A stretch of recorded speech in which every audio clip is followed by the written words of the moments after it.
All right, so continuing with the 100 prepper items, we are in the tool category. We have talked about tools for beginners. We have talked about DIY tools. These are more advanced tools. These are for people that don't like calling the professional. They like doing things themselves. They like to be their own plumber, electrician, mechanic. A lot of the things that people usually take their vehicle to a mechanic, but you like to do it yourself. People will call a plumber or an electrician to come and figure out what's wrong with their wall outlets or anything. These are for people that just want to do it themselves. They want to be as self-reliant as possible. They want to make sure that they have what they need when they need it, and they're not relying on outside help or some kind of a professional schedule. They want to be able to fix it right away. And so let's get into the 10 items in this section. All right, so the first item is a multimeter. I have a Klein and a Fluke. It doesn't matter which brand you get. You need to be able to know how much voltage is in everything, whether you're working on your vehicle, whether you're working on the outlets or a lamp or remote control, or if you're testing AA batteries, AAA batteries. I mean, these things, if there's anything electrical, anything that has any kind of power, you need these to test what's happening and how it's happening. You just have to get familiar with what you have. So yeah, I'm going to show you because this is important. Okay, so here I have a Klein. I'm going to plug this in, and you need to get acquainted with your multimeter because they are not all the same. So I'm going to put this on continuity. So what continuity is, for those that don't know, is it's going to beep when I have two wires that are, well, either the same wire or they're connected in a circuit somehow. It's gonna beep. So these two wires are not connected, but as soon as I connect them, you can hear that beep, right? Here, let me put this. You hear that beep? That means that the wires are connected. But now I'm going to touch these together. Now listen to the rhythm. You're gonna hear these click as I touch them together.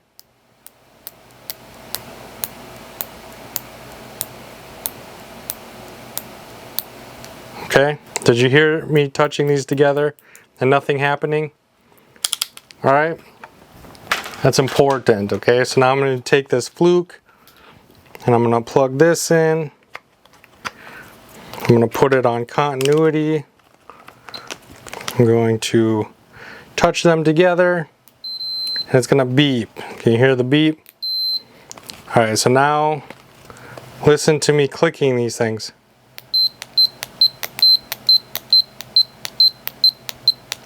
See how it's beeping every single time? And so when I touch two wires, when I'm using this one and I touch them and it does not beep, I know they're not connected. If it does beep, they are connected and I move on. When I'm using this one and I touch two wires and it doesn't beep, I always wait a little bit. And then I wonder if I waited enough, and so I wait a little bit more, and if it doesn't beep, I know they're not connected. Same thing if I'm testing like voltage, right? If I touch two wires and no voltage pops up on this one, I wait a little bit and then I wonder if I waited long enough, so I wait a little bit longer, and then if it still doesn't read a voltage, I know that there's no power to those wires. Where this one, I touch two wires and if it says 0, I know there's no power. Right? It's instant. As soon as I touch those wires, it's going to tell me what the voltage is or there's no power. And so if I'm using this one and I'm touch, and then I switch over to this one that I'm not familiar with and I touch, I'm going to assume that there's no power to anything. I'm going to assume that there's no continuity to anything because it's not as responsive as what I'm used to. Right? And so when you buy something, you have to play with it. You have to go to, as scary as it is for somebody who's never done it before, you have to figure out how to put this into your electrical outlet, and you have to test your electrical outlet, and it should read 120 volts, right? You know that there's power to that outlet because a lamp plugs in or whatever works. You plug this in and you have to wait and you have to make sure that you're comfortable and you know exactly how to use these things so that you're not just winging it. Because like I said, if you're used to this one, where you just touch everything and it tells you instantly, and then you switch over to this one, bad things could happen. You could end up electrocuting yourself, you could end up starting a fire. So you need to get familiar with the device that you have.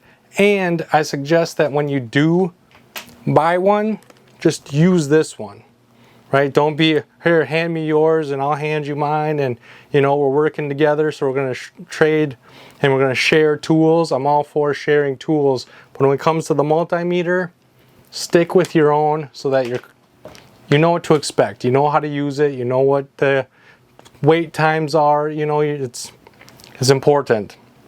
The other thing, to show you that I'm not just a Fluke fanboy, I have a Fluke pen tester and a Klein. I like the Klein better. The Klein has a green light, and you touch it to something with power, it turns red and it beeps, but it turns red. So even if I have my hearing protection on, even if it's really loud, which we talked about hearing protection in the first tools category, I can still see exactly green, no power, red, power, easy. This one flashes red, and then when you put it on something, it's solid red. But sometimes you don't get a good connection, so it stays flashing red, where this one, you don't get a good connection, it'll flash between red and green, right? And so you know that there's something going on because it's flashing from red and green. This one just flashes red, and so you're not getting a good connection, so it's illuminating, like it's not flashing quite as fast as it normally is, and you're always wondering and you don't really know. This one you know for certain, because that light is turning a completely different color, right? So even if you don't have a good connection, it's going from green to red, you know something weird is going on in there. You know not to touch it. You know that it could electrocute you. This one you're always wondering. So I'm not a fan of the Fluke. I prefer the Klein. And so there's that. The other thing is outlet testers. If all you are concerned about is wondering if an outlet is hooked up properly, or if an outlet has power or not, you can buy just an outlet tester, and this will plug in to any 3-prong outlet. You plug it in, there's little lights here that show you if it's hooked up properly. So there's a red light and 2 orange lights, and depending on the pattern of which lights are lit up and which ones aren't, it'll tell you what's wrong with that outlet. This is a garden bender. I don't like this one. The lights bleed into each other, and so you can never really tell which lights are on and which ones aren't. So I don't really like this one. I prefer the Klein because the lights are bright and you can see exactly which one is lit up and which one is not. My new favorite tool is this Klein. This has a little LCD screen, and so the reason I like this one, the reason I bought it, is because it has a memory. So I can plug it in, and even though I can't see anything, I can reach behind the fridge, I can reach behind something, I can plug this in, and then I can unplug it and then look at it, and it'll tell me the voltage. The other ones won't tell me the voltage. It'll tell me the voltage, it'll tell me what's wrong with it. I can test GFCIs, but that memory is huge, because there's a lot of times I'm digging into a cabinet with a bunch of junk in it. I can just plug it in.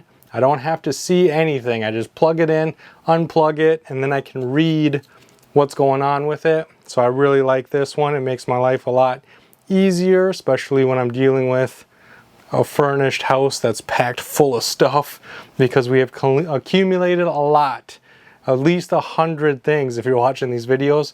And so being able to have that memory is really nice. The multimeters don't have that memory either, so I have to plug it in, make sure that I'm not plugging into something that I shouldn't be plugging into, and then look at the screen. And so sometimes it's easier to have Caroline hold the screen while I have the prongs, and I put the prongs where they need to be, and she just tells me what the screen says. And so if you're going to be working on electronics, you have to have a way of knowing if you're safe, and you have to have a way of knowing if everything is hooked up properly and what is and is not connected, and a multimeter is going to let you do that. Alright, so the next tool on the list is a tool belt. Now, if you're going to be working on a ladder, if you're going to be installing a bunch of fasteners, if you're working on a deck, if you're putting up siding, shingles, whatever it is, you're not going to want to go up and down a ladder 1,000 times. You're not going to want to be running to the tools, setting the tools down, going to the fasteners, back to the project, back to the tools, back to the project, back to the fasteners. You're going to want a tool belt to store everything in so that you can quickly and easily do what you need to do, and you want to be able to hold all of your things. And so I can have my drill, my screws, nails, hammer, whatever it is that I need to adjust whatever it is. I want to be able to do that. Now, I am going to link everything you see here in the description box down below. All of the 100 prepper tools, all the 100 prepper items are going to be in the description box down below, except this tool belt. I do not like this tool belt. I don't recommend it. It's fine. It does the job. It's just annoying. Like the tape measure pocket and the speed square pocket are on the same side. So I'm constantly grabbing this and then grabbing this, using them in conjunction with each other, putting them back.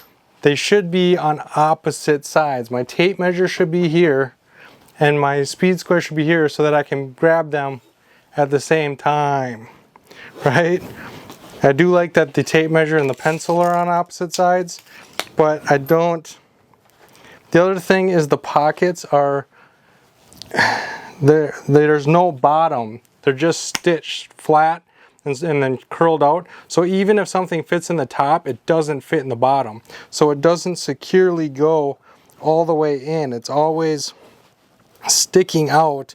So it fits in the top, but not the bottom. So then this is always falling out. I don't like the pockets. I don't like the way that it's set up. And so for me, I'm not going to link this one in the description box down below. I'm sure there are lots of people that love this tool belt. And the reason I don't upgrade this tool belt is because I don't use it that much, to be completely honest with you. I like working out of a toolbox. I like working out of a cart. And so the only time I really use this is when I'm siding, shingling, and I don't do that hardly ever, right? I only work on my own home. Maybe a friend or a family member will ask me to help for a little bit, and I'll go and I'll help them a little bit. And so the 5 times I've needed this belt, it has gotten the job done. But if you're going to be using a tool belt all of the time, if you plan on doing a lot of projects that require you to hold all of these things at once, I would probably skip this one. All right, so this next tool is something that I carry with me every single day, and that is a multi-tool.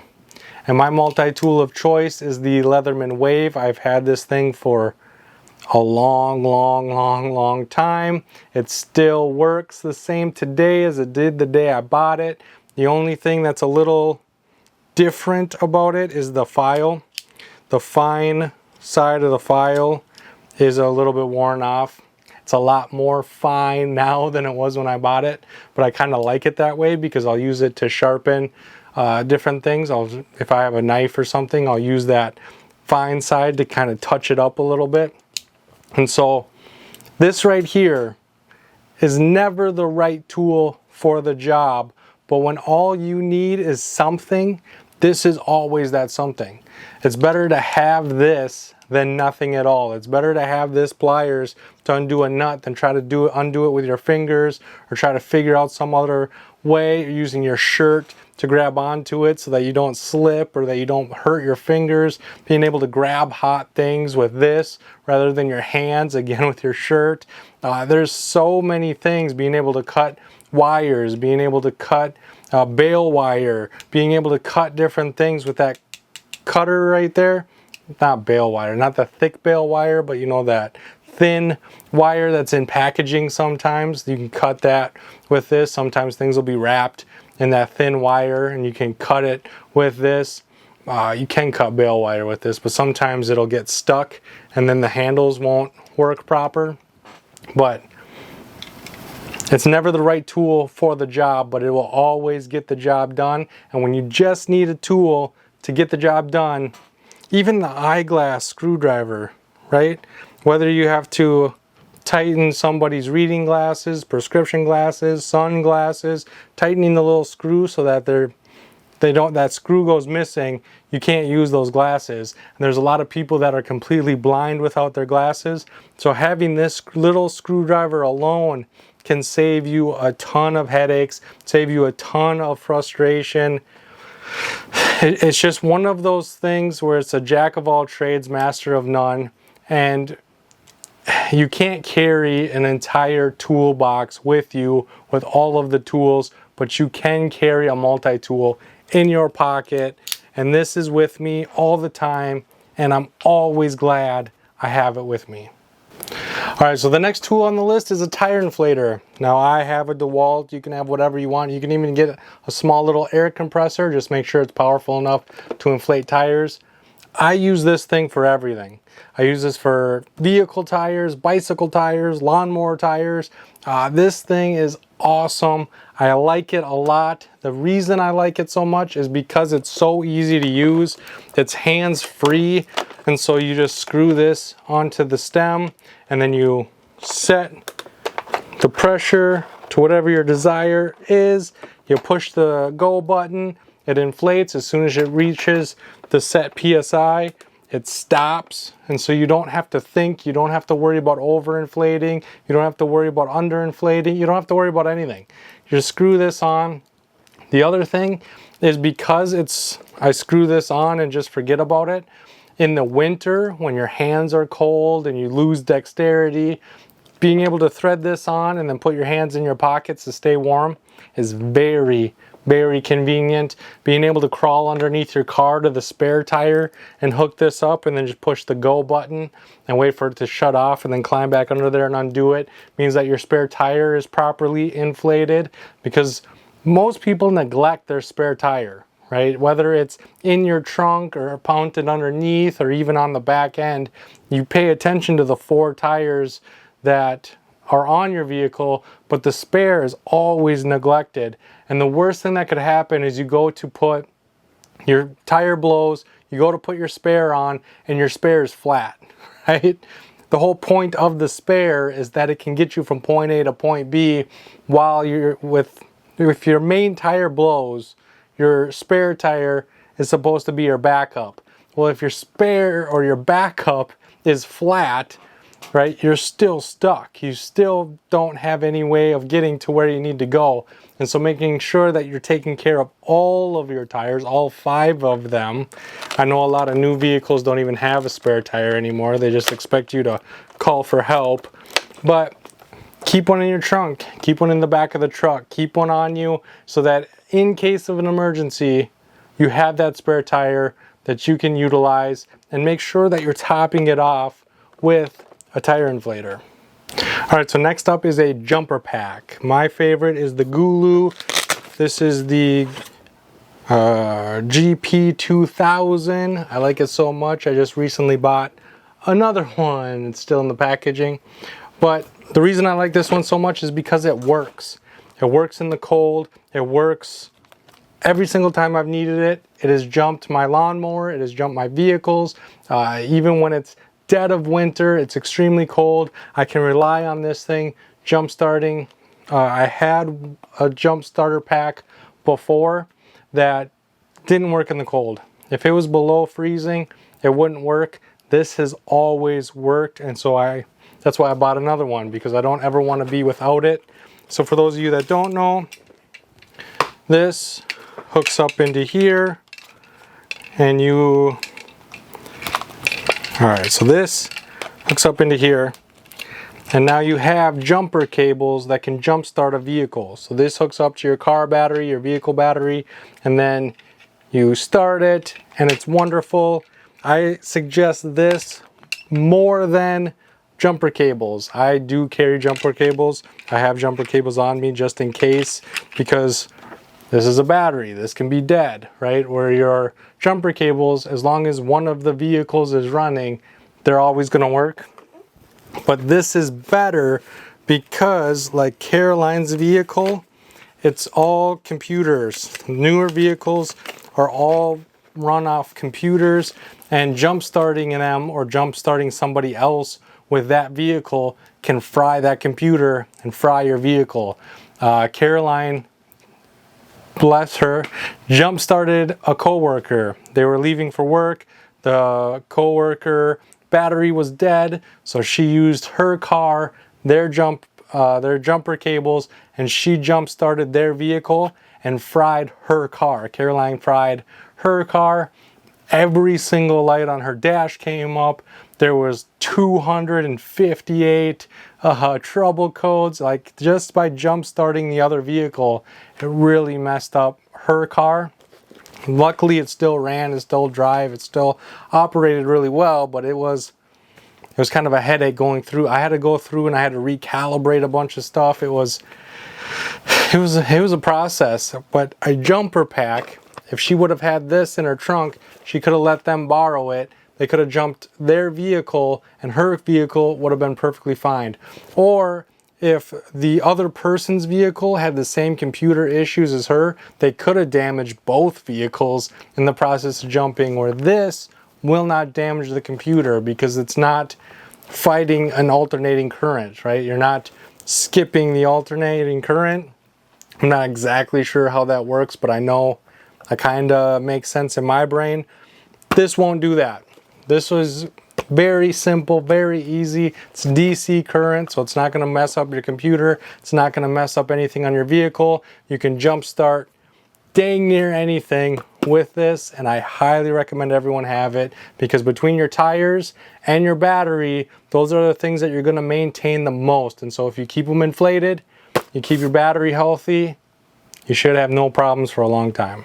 All right, so next is going to be a square. You have a speed square, you have a combination square. If you can only get one, get a combination square, because this is going to do, this I think does more, but this is going to be more common tasks, we'll say, right? For the most things that you're going to do, this is going to get the job done.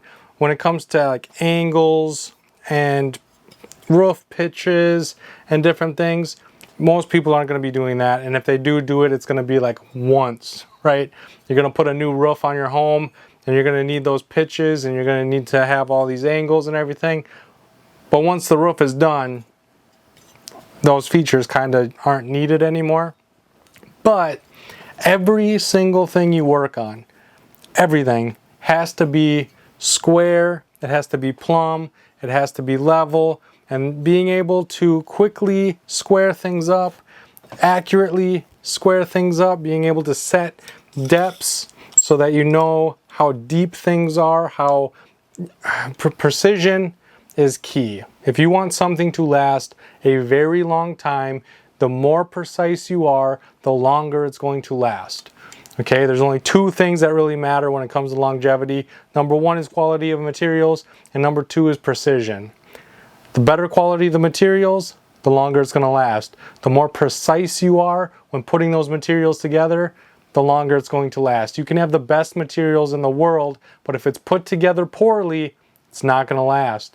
You can have something that's put together exactly, precisely perfect, but if it's made out of crappy materials, it's not going to last. You need a good combination of both. And so having a square to make sure that things are true, making sure that things fit tightly, making sure that you're going exactly the right depth, exactly the right size, exactly what you need to do when you need to do it, is going to make sure that whatever you work on, whatever you fix, whatever you repair, whatever you maintain, that precision is really going to aid in the longevity of whatever it is you're doing. So having a square and making sure that everything is reinforced, everything, that gravity is working with you, not against you, they're very, very, very important. All right, so next on the list is going to be, I'm going to call them power saws. Whether it's a circular saw or a jigsaw, there's still sawdust in these. For some reason, people are a lot more comfortable with a jigsaw than they are with the circular saw. The jigsaw, I feel, isn't as accurate. Like if you need to make a precise cut that's exactly 2 feet or 24 inches, This is a lot harder to keep straight. You can get a straight edge, but even the blade kind of flexes a little bit. And so when you need to be accurate, I don't think that this is very accurate. It is extremely easy to use. And again, for some reason, people feel more comfortable with this than they do a circular saw. But I think the circular saw is a better tool. There was a time not that long ago where people could build an entire house with just a circular saw and hammer and nails, right?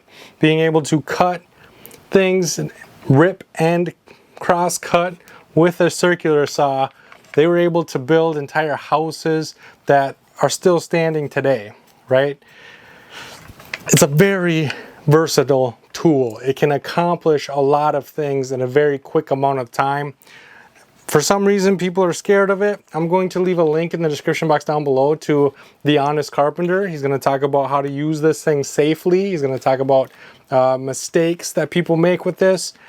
Just like any tool, whether it's a miter saw, table saw, circular saw, firearm, vehicle, boat, snowmobile, four-wheeler, they're all dangerous. They are all very, very dangerous. They can be life-threatening if used improperly. But that's why we learn how to use them properly. That's why we respect them. That's why we make sure that we are abiding by all of the safety procedures. And these are things that we do every single day, right? We do a lot of these things just for fun. And there's nobody dying, nobody even getting hurt, because we make sure that we're being as safe as possible.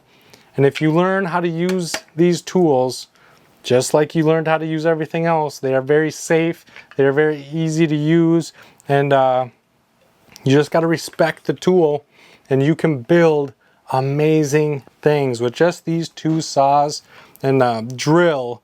You can make shelving units that fit exactly how you need them to fit. You can build your own cabinets, you can build your own cupboards, you can build your own drawers, you can build exactly what you need, exactly how you need it. You can make it look exactly the way you want it to look.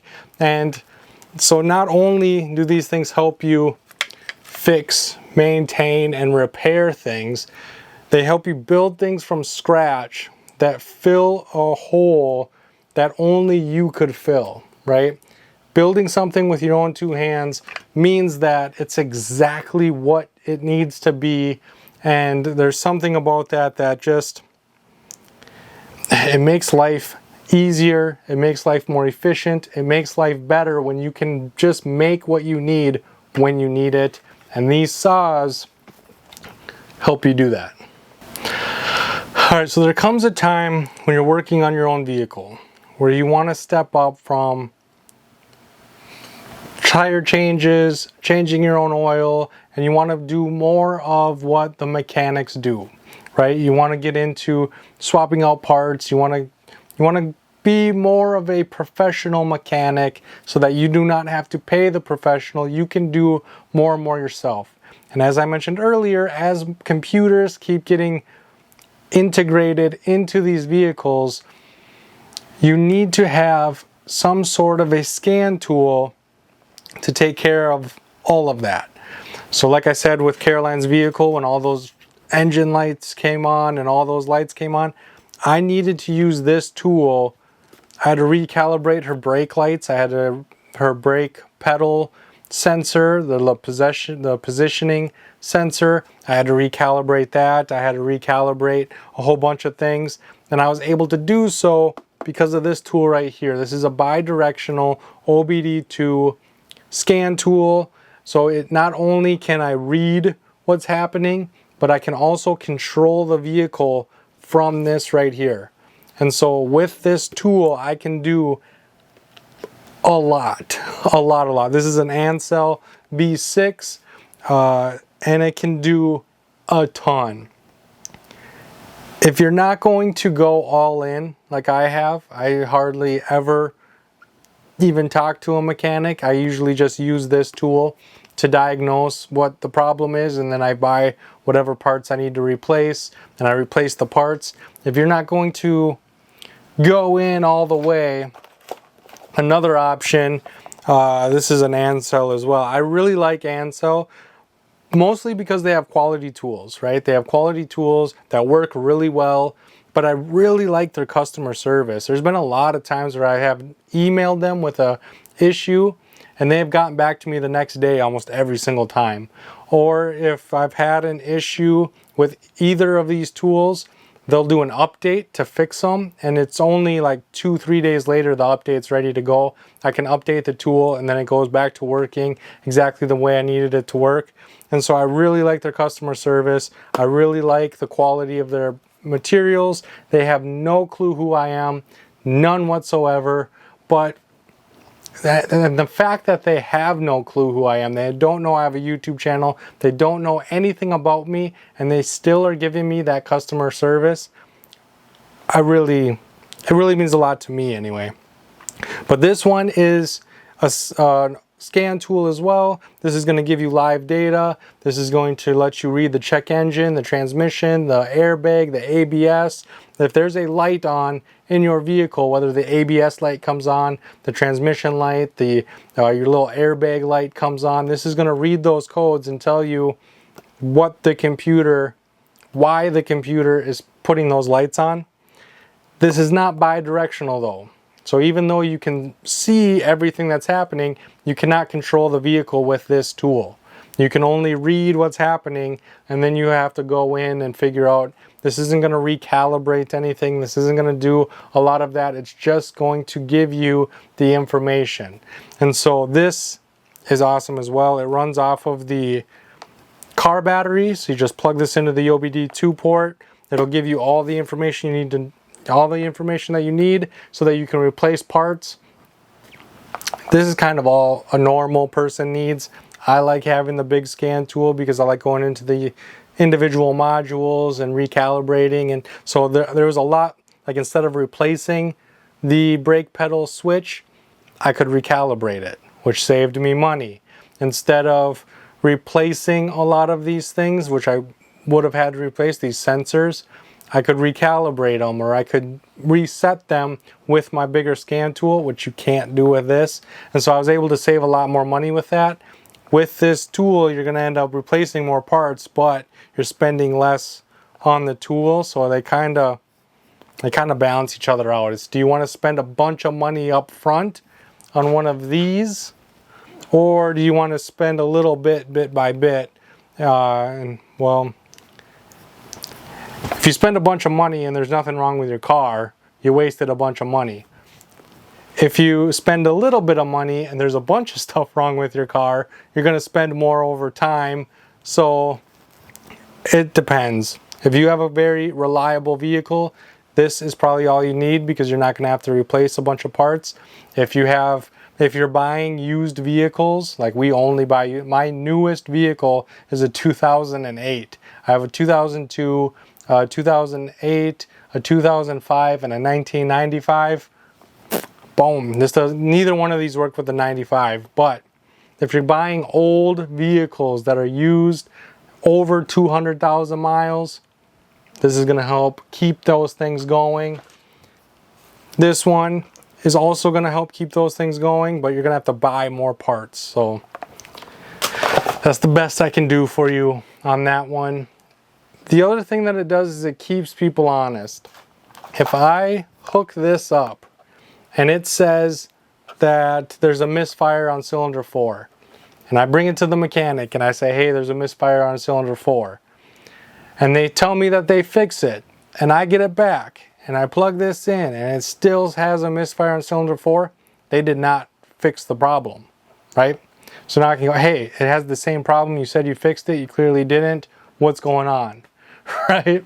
Or I can look and I can see there's a misfire on cylinder 4. I can't figure it out. I can call a mechanic. I can be like, hey, I'm having a misfire on cylinder 4. How much do you, this is what I've already done to it. How much do you think it's going to cost in repairs? And I'm going to be like, oh, well, you have a 2002 Jeep.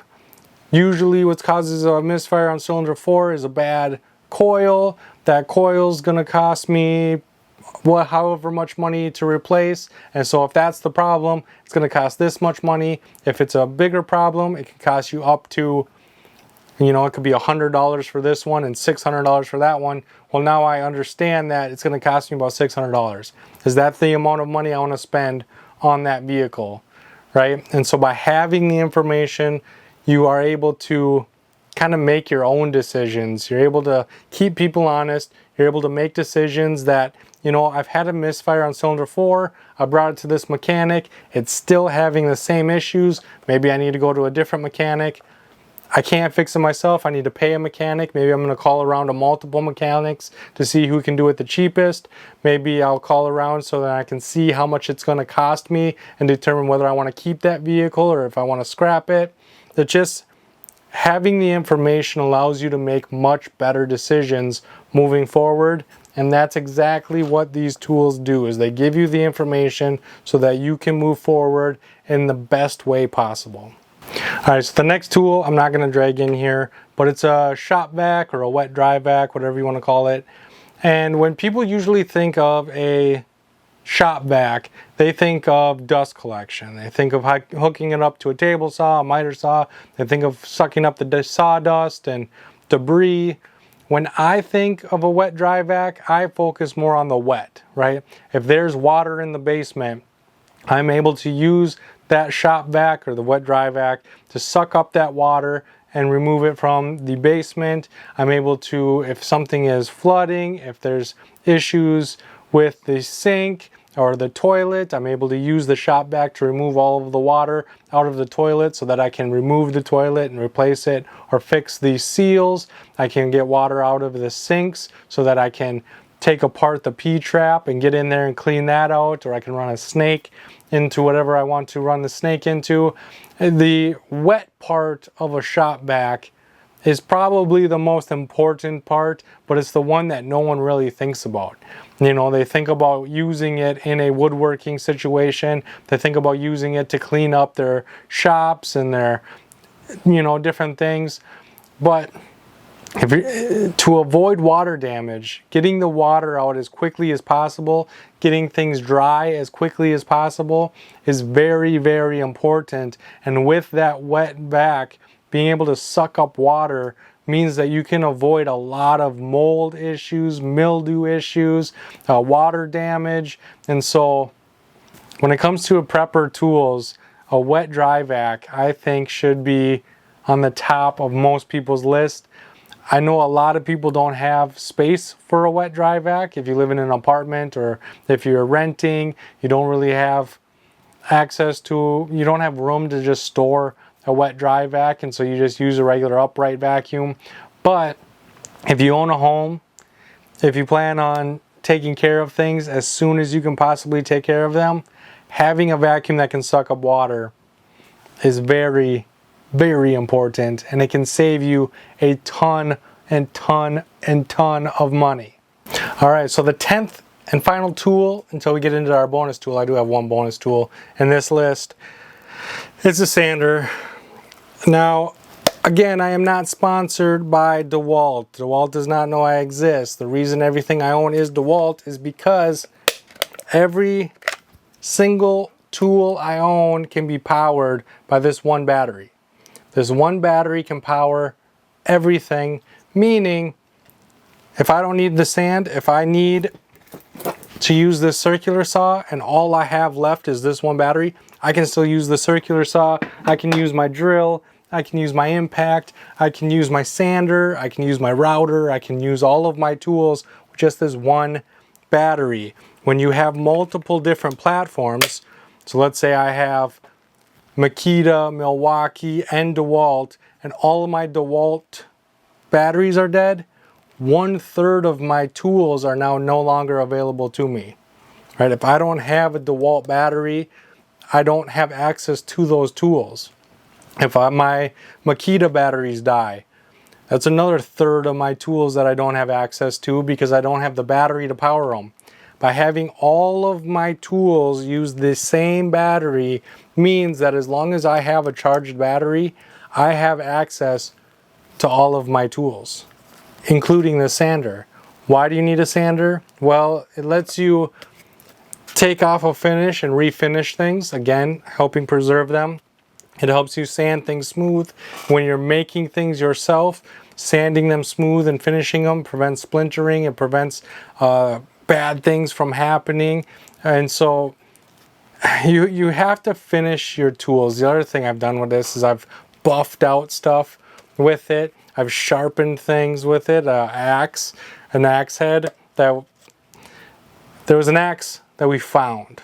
Okay, we found it on this land, and it has obviously been there for a very long time.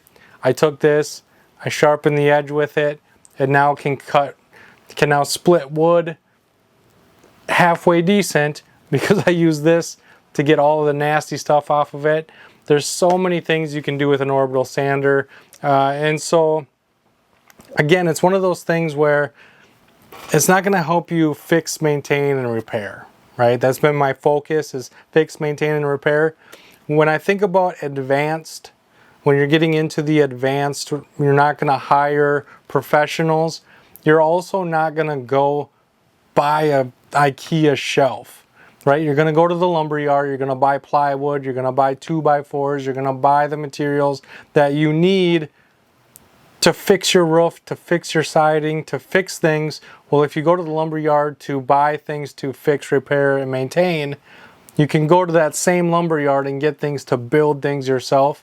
And the sander is going to help you finish those projects so that they fit where they need to fit. They look really nice. They do the things that you need them to do. And so the main reason I picked this is to talk about building things yourself. The next step is not going to IKEA, not going to Walmart, but going to the lumber yard and getting materials so that you can build a little end table, build a little shop table that you can work on with your projects on, making a little end table that you can set things on while you're reading or doing whatever, making a little thing here, a little shelving unit there, a big shelving unit over there. You're not going to be going and buying these things. You're going to be buying the raw materials and making them yourself. And with making things yourself, because you put them together, you know exactly how to fix them, repair them, and maintain them because you're the one that built it in the first place, right?